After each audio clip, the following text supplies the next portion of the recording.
Hi everybody, I am doing my next topic on things I wish foster parents knew before they decided to be foster parents. So this one I'm going over today is going to be over food. And so food is a vital for foster children to reverse the effects of neglect, establish trust, and provide stability, as many have experienced food insecurity, hoarding, or abuse. Shared family mealtimes help build relationship, reduce behavioral issues, and foster a sense of belonging.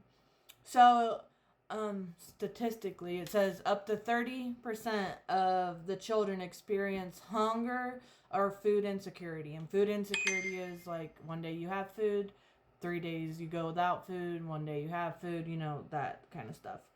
So, one of the things that this really hits home with, and I'm sure probably if you're a foster kid you can relate, or a past foster child.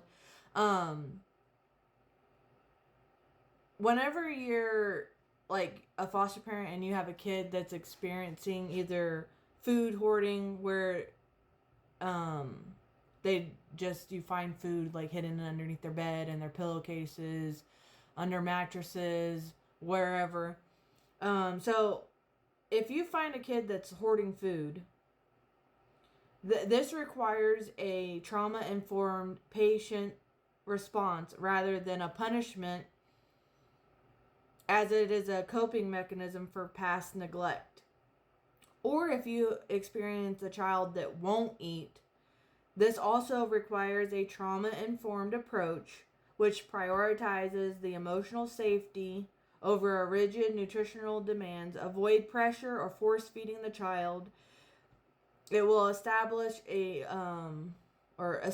predictable mealtime, offer constant food options, use family style meals. And why this is so important is like when you're a kid and you're going days without food, and all of a sudden you get into this house and they have tons of food. Most kids are going to want to take as much as they can because they're not used to that. They're used to, we better eat it before it's gone. And then if it's gone, we don't know when our next meal is. And I cannot account the times we'd have a foster parent that would find that we had taken food and they would just come unglued, which as an adult, I understand it causes bugs, pests, things like that. But as a child who has gone sometimes weeks without food, they're going to take anything that they can and make sure that they have some, even for their siblings. And if it's a sibling situation, which most times it is. But, whenever you attack the child like that, where you're coming in yelling, screaming, disciplining them, they don't understand that. To them, they're like, we're just hungry. We want to make sure that we have food. So, again, this goes back to the very first one that I did was trauma. Every single child that's coming through your home has experienced trauma in some way, shape, or form. And I even had it where my biological family, it was my biological, step-grandmother, whatever you want to call her, she used it as a way of abuse. So, she would provide food for my younger siblings who were her biological grandchildren. And then for me, she would make me sit and watch them, but she would not give me any food. So a lot of the times I was like the opposite. I didn't hoard food. I just didn't want food. And then it got to a point, where you're hungry, so you eat. But then I would have foster homes that would be like, you better eat that, or there's nothing else. You're getting nothing else. I'm only cooking one meal. I don't cook multiple meals a day. You're nothing special. I'm not going to provide a special meal just for you. And that wasn't why I wasn't eating. It wasn't because I didn't like what was served. Sometimes it might have been. But for the majority of the times, it was just like whatever. And then when you get into other foster homes where they're more understanding, you get more comfortable, and then I would eat. But then I would like stuff my face as fast as I could. I would eat as fast as I could get it in my mouth. And then I would get screamed at for that because I was eating too fast. But again, it was like, this might be my only meal for a while. I need to get it down. And people that take in foster kids need to understand that. And they need to come up with ways to address it instead of just yelling and screaming at the child. Because all that's going to do is create more trauma. And that's not what these children need at all. And it breaks my heart because, like, these foster homes are supposed to be helping these children. And in most ways, they don't. They don't make it better for the child at all. Yes, the child was taken out of an abusive relationship or, with their bio parents or whoever it was, grandparents, whoever had custody of them. But at the same time, it's not, to them, that's normal. So, if they come into another home and another situation where they're still getting abused, it might not be the same type of abuse, but it's still abuse. These children are never going to heal. And that's how they become a statistic. That's how they get into drugs, alcohol, breaking the law. It's because they are feeling alone. They feel like nobody cares. And a lot of times people will, like, honestly admit, I don't care what you do. And it's like, well, nobody cares about me, so I don't care what happens to me either. Which is a horrible mindset to have.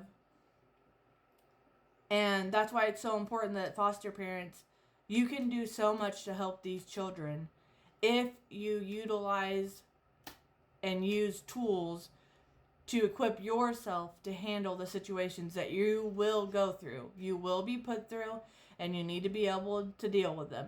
And in an adult way, not acting out in anger and rage and whatever else. Because it's just going to make it worse for you, other kids in the home, and the foster children. So it's very important that you take it very seriously when you open your home to foster kids and you do the research to be able to address issues that will arise. So, key takeaways of this are addressing the physical and nutritional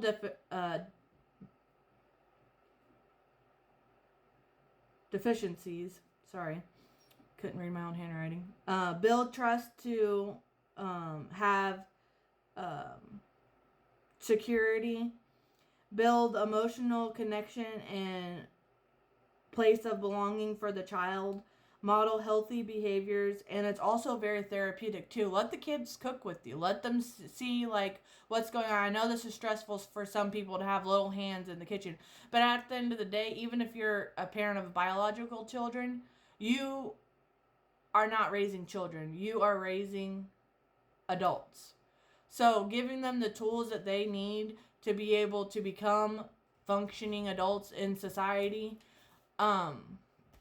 this will help them out a lot. And then also, because they get to watch and see, a lot of them will enjoy eating it because they made it. So that's also something to think of. And, whatever you can handle, obviously, because if you're really stressed out and everything and you're bringing them into the kitchen, it's obviously going to cause more trauma if you start freaking out on them because they cracked an egg on the floor or something. So I just wanted to go over this. I know it seems kind of like a silly thing, like food. It's like, why would that even matter? But it is very important. And it's very important also that you never yell at the child if you find them hoarding food or they won't eat. And those are the two main things I think that you'll come across with kids that are in foster care. Either they're so emotional that they just can't bring themselves to eat because of all the stuff that they're going through, or they will just hoard the food, eat as much as they can, get it hidden from you, and sometimes you might not find it for a long time. I'm not gonna lie, like, some kids are really good at hiding stuff, but just please do your research before you take in these foster kids, and remember that your goal is to change their lives while they're in your care. That's the only thing you should be concerned about. You guys have a great day.